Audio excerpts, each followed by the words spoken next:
So, Jeremy, today we wanted to talk about the theme of how to benefit from the old writers, why we would even read the old writers, maybe what are some of the dangers, and how do we choose which old writer if we don't have someone who could give us some good advice. You know, it's kind of a sea of names that we've never heard before, perhaps. So, you know, do we have any help that we could offer folks in those areas? Yeah, well, I think my experience was that I grew up in a church where some of those old writers were esteemed. My dad had a bunch of them in his own library. I have to say that he made every effort to try and get me involved in them, and I was just not remotely interested, at least not until after I was converted. And shortly after that, I began to get an appetite for them, began to relish them, began to really appreciate them. And since then, they've been constant companions and real friends. My path to the old writers was a little different. I grew up in a church that did not read them. The church had a small library, and that's always the room that was least used in the church.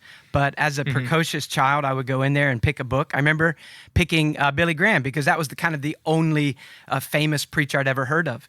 And I picked a book that he wrote on demons as a 10-year-old with no spiritual interest. But I was very interested in people thinking that I had a spiritual interest, you know.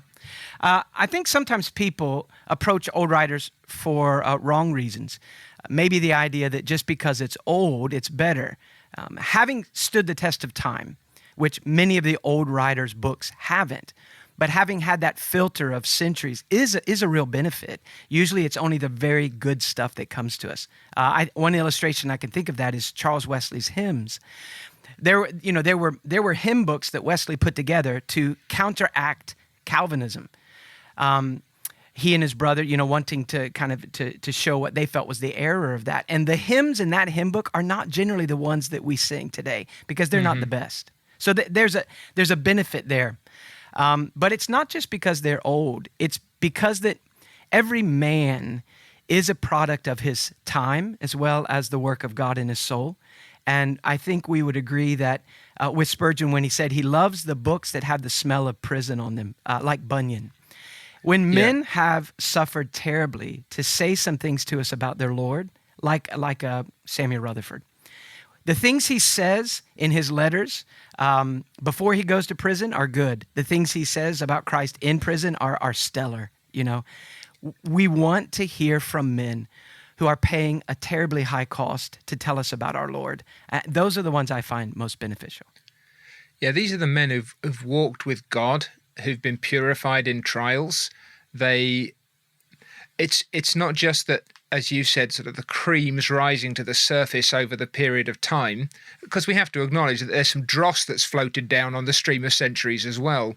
But these are men whose experience of God often it's not that it's different from ours, in the sense that it's altogether of a different kind, but it's sometimes different in degree and depth.